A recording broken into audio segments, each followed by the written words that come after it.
بسم اللہ الرحمن الرحیم نحمد و نصلی علی رسول الکریم اما بعد فاعوذ باللہ من الشیطان الرجیم بسم اللہ الرحمن الرحیم۔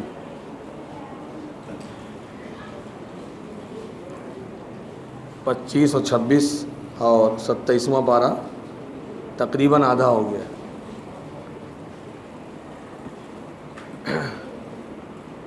ان پاروں کے اندر اللہ تعالیٰ نے بڑے مضامین بیان فرمائے، خاص کر سورہ حجرات جو 26ویں پارے کی آیت صورت ہے، اس میں اللہ تعالیٰ نے معاشرتی نظام کو بہت اچھے انداز سے سمجھایا کہ انسان کو آپس میں کیسے رہنا چاہیے۔ جیسے اس کی چند باتیں میں بتاتا ہوں۔ اللہ تعالیٰ ارشاد فرماتے ہیں انما المؤمنون اخوہ فاصلحوا بین اخویکم، کہ سارے ایمان والے بھائی بھائی ہیں اور آپس میں بھائیوں میں کوئی بات ہو جائے تو صلح کر لو۔ ایک بات یہ سمجھائی گئی۔ پھر اللہ نے فرمایا کہ انصاف کرو اور اللہ تعالیٰ انصاف کرنے والوں کو پسند کرتا ہے۔ یعنی کوئی بات ہو گئی تو صلاح اور فساد ہو گیا، بگاڑ ہو گیا تو صلح کر لو، اور صلح کرنے میں بھی انصاف کو دماغ میں رکھو، کسی کو دبانے کی کوشش مت کرو۔ عام طور سے صلح میں کیا ہوتا ہے، جو کمزور ہو جاتا ہے اسی کو دبایا جاتا ہے، اور جو طاقتور ہو جاتا ہے اسی کی ہاں میں ہاں ملا دیتے۔ تو اس کا نام صلح نہیں ہے۔ صلح یہ ہے کہ آدمی، اور چونکہ صلح تو برابری میں ہوتی ہے، لہذا یہ اور بات ہے کہ کسی کو دبنا ہی پڑتا ہے، کبھی آواز سے کبھی کسی طرح سے آدمی کو دب کر کے گفتگو کر لے، اور ایک آدمی تھوڑا دب جائے گا تو صلح جلدی ہو جائے گی۔ تو اللہ تعالیٰ کے یہاں صلح بہت بہتر چیز، وصل و خیر۔ عام طور سے آپ نے دیکھا ہوگا جھگڑے ہو جاتے ہیں اور آپس میں پھر اس کے بعد صلح مصالحت کے لیے آتے ہی نہیں۔ جب مقدمہ بازی کرتے ہیں، خاص کر طلاق اور نکاح کے معاملات میں، تو بہت زیادہ پیچیدگیاں پیدا ہو گئی، اور آخر میں آ کر کہتے ہیں مفتی صاحب صلح کرا دیجئے، آخر میں آتے۔ تو پہلے ہی اول وہلہ میں صلح کر لیجئے تو آپ کا بھی پیسہ برباد نہ ہو اور دوسرے کا بھی پیسہ برباد نہ ہو۔ یہ خاص طور سے اس کا دھیان رکھیں۔ ایسے اللہ تعالیٰ نے اس صورت میں فرمایا کہ ایک قوم دوسرے قوم، ایک برادری دوسرے برادری کا مذاق نہ اڑائے۔ مرد عورت کا مذاق نہ اڑائے، عورت مرد کا مذاق نہ اڑائے، مرد کا مذاق نہ اڑائے، عورت کا مذاق نہ اڑائے۔ کوئی ہنسی اور سخریہ اور تمسخر نہ کیا کرے، کیونکہ ہو سکتا ہے کہ جس کا تم مذاق اڑا وہ تم سے بہتر ہو۔ لا يسخر قوم من قوم عسى ان يكونوا خيرا منهم ولا نساء من نساء عسى ان يكن خيرا منهم۔ پھر اللہ نے آگے فرمایا کہ کبھی کبھی ایسا ہوتا ہے کہ آدمی کسی کا تمسخر کرتا ہے تو برے لقب سے پکارنے لگتا ہے، تو اللہ نے فرمایا نہیں، برے لقب سے مت پکارو۔ ایمان لانے کے بعد برے القاب سے کسی کو یاد کرنا یہ مومن کی شان نہیں، یہ تو ظالموں کا کام ہے۔ اللہ نے یہ بھی سمجھا۔ ویسے کسی کو کلو، لنگڑے، لولے، ابے اندھے، یہ سب الفاظ انسان کی اذیت کا ذریعہ ہیں۔ کسی ایمان والے کو آپ لنگڑا لولا، ایک آدمی کے لنگڑے سے مشہور ہے، آپ لنگڑا نام نہیں لیں گے تو پتہ ہی نہیں چلے گا، تب تو آپ کو لنگڑا لینا پڑے گا۔ بھائی فلاں لنگڑے صاحب کیا ہیں، فلاں نابینا صاحب کہاں ہیں۔ تو اگر اس لفظ سے مشہور ہو جائے تب تو نام لینے میں کوئی حرج نہیں ہے، لیکن اگر مشہور نہیں ہے تو کسی کو کلو وغیرہ کہنا یا لنگڑا لولا کہنا اور اندھے کہنا اور یہ کیا ہے کانا کہنا، یہ اس کی اجازت نہیں ہے۔ پھر اللہ نے آگے اور سمجھایا کہ دیکھو آپس میں حسن ظن رکھا کرو، زیادہ بدگمانی سے بچو، چونکہ عام طور سے لوگ گمان میں بدگمانی مبتلا ہو جاتے ہیں۔ پھر آگے فرمایا ولا تجسسوا، اور جاسوسی مت کرو۔ اور آج کل تو جاسوسی ایک بہت بڑا فن ہو گیا، ایک دوسرے کی مخبری کرتے ہیں، وہ بھی ایسے لوگوں کے پاس مخبری کرتے ہیں جہاں سے ان کو سراپا نقصان پہنچتا ہے۔ مخبری بنیاد کیا ہوتی ہے؟ مال حاصل کرنا، یا تو اس سے مال لینا یا کسی اور سے مال لینے کا ارادہ اور قصد رہتا ہے۔ اس طرح سے لوگ کرتے ہیں۔ تو اللہ تعالیٰ نے یہاں بھی سمجھایا ولا تجسسوا، ایسے فرمایا غیبت مت کرو، ایک دوسرے کی غیبت مت کرو۔ تو یہ سورہ حجرات کے اندر اللہ تعالیٰ نے معاشرتی نظام کو بہت اچھے انداز میں اللہ نے سمجھا۔ پھر آخر میں فرمایا کہ اللہ تعالیٰ نے اے انسانوں، اس میں مسلمان نہیں ہے، اے انسانوں یا ایھا الناس، تم کو اللہ تعالیٰ نے ایک مرد و عورت سے پیدا کیا، قبیلے خاندان بنائے، برادریاں بنائی، لیکن آپس میں فخر کرنے کے لیے نہیں کہ ہم بڑی یا چھوٹی، ہم بڑے مرتبے والے تم چھوٹے مرتبہ، اس سے نہیں ہے تعلق۔ تعارف اور پہچان کے لیے خاندان اور قبیلے ہوتے ہیں۔ اللہ نے آگے فرمایا تم میں باعزت وہ آدمی ہے جو سب سے زیادہ متقی و پرہیزگار ہوگا۔ آج دیکھیے ہندوستان جیسے ملک کے اندر عصبیت بہت زیادہ، برادری واد، علاقائی بھی جو ہے وہ کیا عصبیت ہوتی ہے۔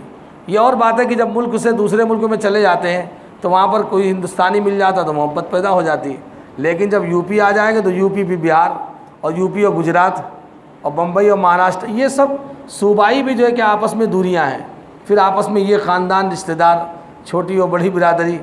ہندوستان کے ذات پات مسلمان ایک کتاب ہے، آپ مولانا فرقان صاحب سے ملاقات کریے گا تو بتائیں گے وہ اچھی تفصیل سے، اس لیے کہ اس باب کے ماشاءاللہ کافی مہارت رکھتے ہیں ان چیزوں کی۔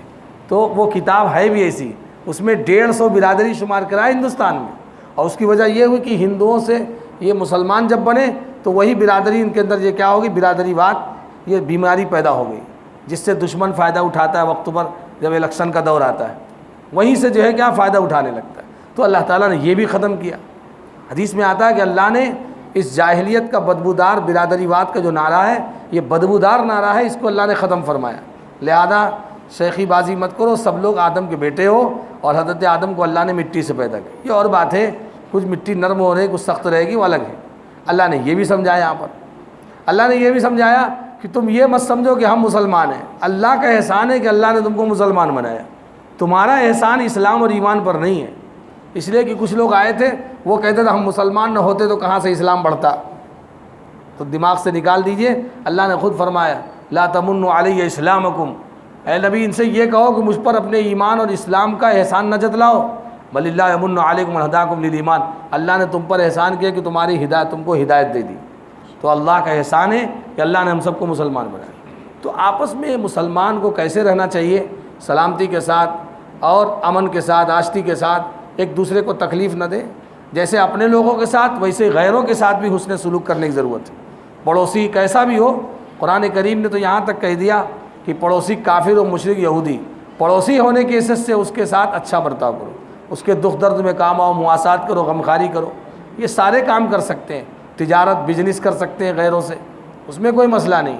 یہ اور بات ہے کہ دشمن اپنی سازشیں کر رہا ہے، اپنی تدبیریں کر رہا ہے، مکاریاں چال بازیاں وہ کر رہا ہے، الگ بات ہے، لیکن اسلام کے اندر کوئی ایسی بات نہیں۔ اسلام تو سلامتی پہنچانے والا مذہب ہے، پوری دنیا کو سلامتی اسلام ہی سے مل سکتی ہے۔ اس لیے مسلمانوں ان آیات کو پڑھیے اور غور کریے، خاص کر سورہ حجرات، جو لوگ پڑھے لکھے حضرات ہیں وہ سورہ حجرات کی مطالعہ کریں، تفسیر دیکھیں اور اس کے مطابق اپنے گھر کا معاشرہ بنائیں، انشاءاللہ کوئی پریشانی نہیں ہوگی۔ آپ دیکھیے اللہ کے رسول صلی اللہ علیہ وسلم کے پاس کچھ صحابہ آئے اور آواز دے رہے یا محمد یا رسول اللہ یا رسول اللہ۔ آپ نے پوچھا کون؟ کہا انا۔ آپ نے فرمایا انا کیا ہوتا ہے، اپنا نام بتاؤ۔ آپ نے فرمایا انا کیا ہوتا ہے؟ کوئی آدمی دروازے پہ آواز دے تو اس کو نام بتانا چاہیے کہ میں ہوں، جیسے ہم لوگ کو فون کرتے ہیں، ارے مفتی صاحب پہچانے نہیں، ارے بھائی بتائیے، پتہ نہیں کتنے لوگ فون آتا ہے، کر آپ بھول گئے، ارے ہم نے کہا اللہ کے بندے اپنا نام بتا دو، سیدھے سادھے اتنی تکلیف پہنچا رہے ہو، آپ پہچانتے نہیں، ارے بھائی اپنا نام بتائیے۔ میں تو کہیں بولا میں مفتی سلمان قاری سلمان بول رہا ہوں، صاحب سامنے والے کو کوئی پریشانی نہ ہو اور اس کو زیادہ پڑے، لیکن پتہ چلا کہ آدمی 1-2 منٹ تو اسی میں لگا جاتا ہے کہ آپ مجھ کو پہچانتے نہیں، لگ رہا تعلق ختم ہو گیا، اب اسی میں آدمی پریشان ہے۔ تو آدمی کو چاہیے کسی سے رابطہ ہو رہا ہے یا کسی مکان میں گئے، لیکن اتنا بڑا نام نہ بتایا کہ سامنے والا پریشان ہو جائے۔ ایک شخص گئے دروازے پہ، دروازہ کھڑا، رات کا وقت تھا، پوچھا کون صاحب؟ کہا مفتی مولانا قاری حاجی اور فلاں۔ تو کہا بھائی ٹھیک ہے صبح ملاقات ہوگی، اتنے آدمی جگہ نہیں ہے، اور وہ حالانکہ وہ اپنا ہی بتا رہا تھا، اس کو صاف صاف کہہ رہا کہ میں فلاں ہوں بس۔ اب وہ پورے القاب کے ساتھ بتایا کہ میں آیا ہوں، اور اس نے سامنے والا چونکہ ان پڑھ تھا زیادہ، اس نے سمجھا کہ کافی لوگ ساتھ میں ہیں، لہذا دروازہ کھولا ہی نہیں اس نے۔ اب ہوا کیا، اسی دروازے پہ سو گئے وہ۔ جب صبح اٹھی، جب دروازہ کھولا، کہا ارے مولانا آپ، کہا میں تو رات میں کہا آپ تو بہت لوگوں کا نام بتا رہے تھے، میں سمجھا کافی لوگ تو آپ تنہا ہوتے۔ تو ایسا بھی نہیں، کبھی ضرورت پڑے تو آدمی اپنا اتنا نام بتائے جس سے سمجھ جائے کہ آدمی۔ تو اس طرح سے یہ معاشرتی نظام بہت اچھا ہے، اسلام نے جو سکھایا، لہذا ایسا نہیں ہونا چاہیے کہ کمرے کے پیچھے سے آواز، صحابہ جو ہے اس طرح سے آواز دی تو اللہ تعالیٰ نے قرآن میں اس کا ذکر فرمایا کہ نبی کی آواز پر اپنی آواز بلند نہ کرو۔ اسی لیے لکھا ہے کہ جب روضہ اقدس آپ صلی اللہ علیہ وسلم کے قبر اطہر کے پاس سے جب گزرنا تو زور سے سلام مت کرنا، ہاں کہ السلام نہیں، السلام علیکہ یا رسول اللہ، السلام علیکم، بہت اعتدال والی آواز میں سلام کرنا، چونکہ وہاں ایک آیت لکھی ہوئی دیکھیں گے آپ، لا ترفعوا اصواتکم فوق صوت النبی، محمد رسول اللہ کی آواز پر اپنی آواز کو بلند مت کرنا، نبی موجود ہے لہذا نبی کے ہوتے ہوئے اپنی آواز کو بلند مت کرنا۔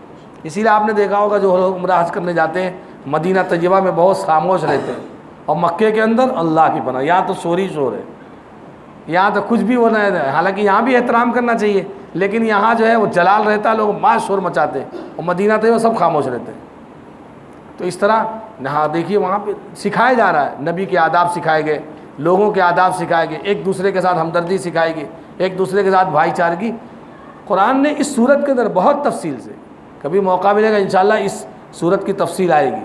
اللہ تعالی ہم سب کو انسانیت، ہمدردی، صلہ رحمی اور ایک دوسرے کے ساتھ بھلائی خیرخواہی کا جذبہ نصیب فرمائے۔ وآخر دعوانا الحمد للہ رب العالمین۔